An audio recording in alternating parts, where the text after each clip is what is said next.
Hi, bonjour, bienvenue dans ma chaîne Marie-Reine Adelflo. Aujourd'hui, je vais vous présenter des petits pains balbottes, des petits pains qui viennent directement du Maghreb, qui n'ont pas beaucoup d'ingrédients, des ingrédients basiques, et en même temps, vous pouvez les farcir avec ce que vous voulez. Moi, je vais vous présenter avec des merguez, quelques légumes, des épices, un peu de tomate, un peu d'huile, un peu de coriandre fraîche, mais vous pouvez bien sûr mettre du poulet, mettre de la viande hachée, mettre ce que vous voulez à l'intérieur ou faire tout simplement végétarien, vegan. Ok?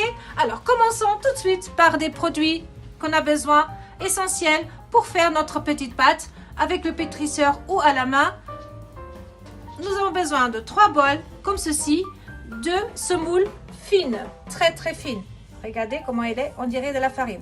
Nous avons également le même bol, donc vous avez vu, j'ai pris des mêmes bols de farine de blé blanche, du sel, du sucre.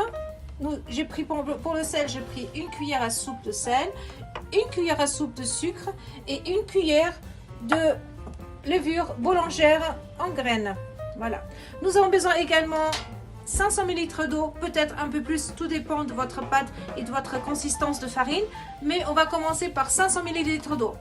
A tout de suite pour le pétrissage de la pâte.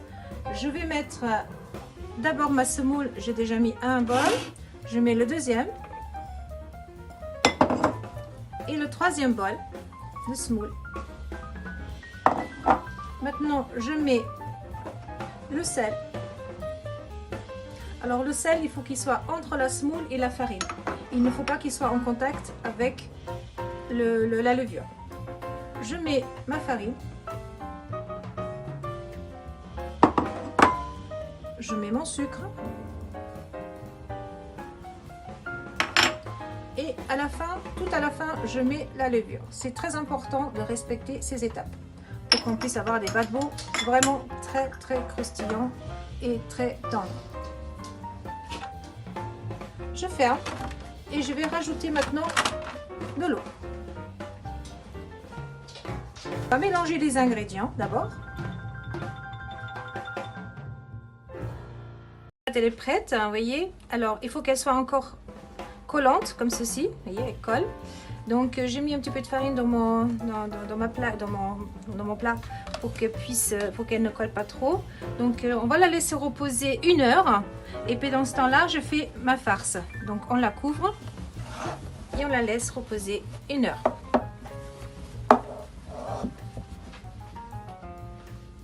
Alors j'ai émincé 2 gros oignons. J'ai coupé 3 poivrons, donc un rouge, un vert et un jaune. Si vous n'en avez pas de vert ou de jaune, vous pouvez remplacer par 2 verts, un jaune, 2 rouges, un vert, comme vous voulez. Donc 3 poivrons. Après, je vais rajouter de la pulpe de tomate, comme celle-ci. Moi, j'aime beaucoup celle-ci à la bio. Nous avons besoin, comme je vous ai dit tout à l'heure, du curcuma, du cumin, du poivre doux, du poivre rouge doux, du sel, de la sauce barbecue ou une autre sauce comme vous avez donc l'habitude de prendre. Ça c'est pour la fin, quand on va donc mettre les merguez dessus, on va mettre une petite sauce et donc de la coriandre pour la fin. Je vais commencer à préparer mes merguez à feu doux. Donc je mets à 5 et pareil pour ma préparation de farce. Donc je mets à 7. Je mets un peu d'huile d'olive.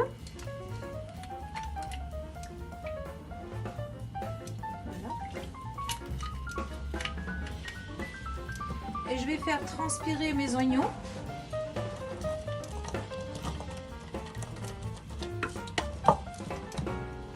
Avec mes poivrons en même temps. Je vais saler le tout.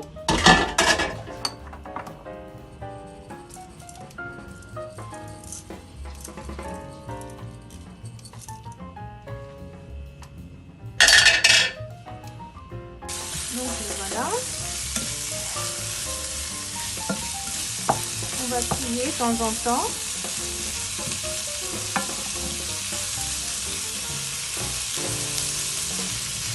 Et on va les laisser revenir jusqu'à ce que ils sont tous cuit et ramolli. Et on va revenir après. Ma préparation est en couleur. Ici, le confit d'oignons et poivrons, il a bien pris.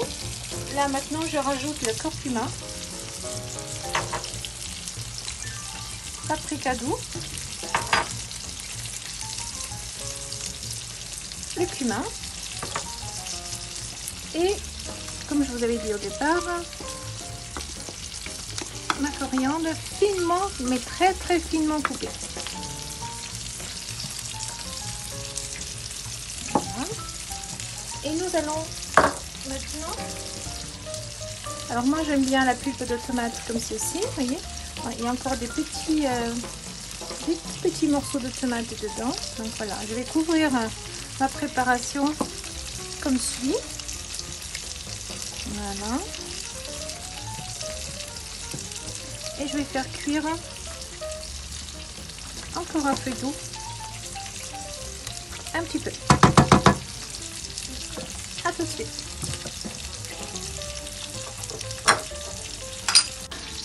Alors pendant ce temps-là, nous avons quelques merguez qui sont déjà prêtes. Donc je les pose sur un plat à côté. Celle-là a cassé, mais c'est pas grave, de toute façon, après on va les casser en deux. Donc voilà. On va les laisser refroidir. Donc tout sera après froid quand on va donc les utiliser pour les bottes. Celle-là elle n'est pas encore bien. On va les mettre un peu plus sur le bout. Voilà, on va laisser cuire le reste. Et notre farce est cuit tout doucement. Alors, nos merguez, elles sont cuites. Notre farce, idem, vous voyez. Elle reste un petit peu humide comme ça, entre liquide et épais, semi-épais. Voilà, on va la laisser refroidir. Et puis ici, nous allons, ça c'est pour tout à l'heure. Ici, nous allons donc dégazer notre pâte. Vous voyez, elle a pris un double de volume. Donc, je vais prendre juste la moitié. Alors, je prends juste la moitié. Parce que j'en ai fait un peu plus. Parce que je vais faire après du pain maison avec nature. Voilà. Je vais mettre un peu de semoule comme ceci. Voilà, je la pose. Je mets de la semoule au-dessus.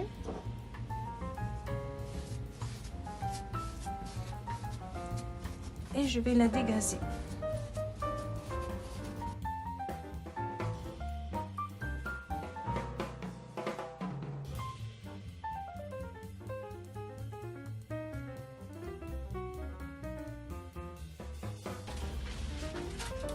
Et j'ai préparé un plateau avec lequel je vais aller au four. Et j'ai mis des papiers sulfurisés dessus. Porte-pièce, vous allez l'en poser comme ça.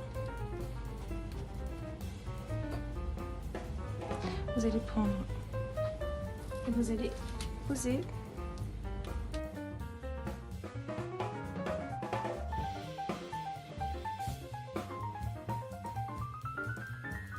Donc voilà, nos pâtes pourries donc ils sont cuits. Je les ai laissés 10 minutes au four thermostat 160. Donc je vais les prendre. J'ai préalablement chauffé une plaque comme celle-ci de grill. Vous pouvez mettre sur une plaque en Tefal ou sur un grill n'importe lequel. Moi j'ai l'habitude de les faire ici. Donc voilà. Et on va les passer d'un côté et de l'autre pour que ils cuisent encore une dernière fois, mais cette fois-ci un peu grillés. En train de gonfler, vous voyez. Et ils prennent une petite texture comme ça, un peu grillée. Voilà. On va faire une par une et après on va les ouvrir en milieu. J'ai découpé quelques merguez en rondelles, comme vous les trouvez souvent sur les pizzas. J'ai pris quelques petits pains. Les autres, ils sont en train de se faire encore, vous voyez. On continue encore et j'ai des grands pains dans le four. Alors, je vais donc, j'en prends un comme ceci, vous voyez. Je le coupe au milieu. Je fais une entaille. Je mets de la sauce, je vous ai dit tout à l'heure. Hein. Si vous voulez mettre de la mayonnaise, vous pouvez mettre de la mayonnaise, ce que vous voulez. Voilà, comme ceci. Je remplis un petit peu avec et je mets par-dessus quelques petits merguez comme ceci. Vous pouvez mettre aussi des feuilles de salade si vous aimez bien. Donc après, c'est selon chaque convenance. Voilà. Vous faites comme ça avec tous vos petits pains. Petit pain berbère. Voilà, je vous laisse donc avec cette succulente recette. Je vous souhaite une bonne soirée et puis je vous dis à très bientôt, à demain pour les pochetages de nata. À bientôt!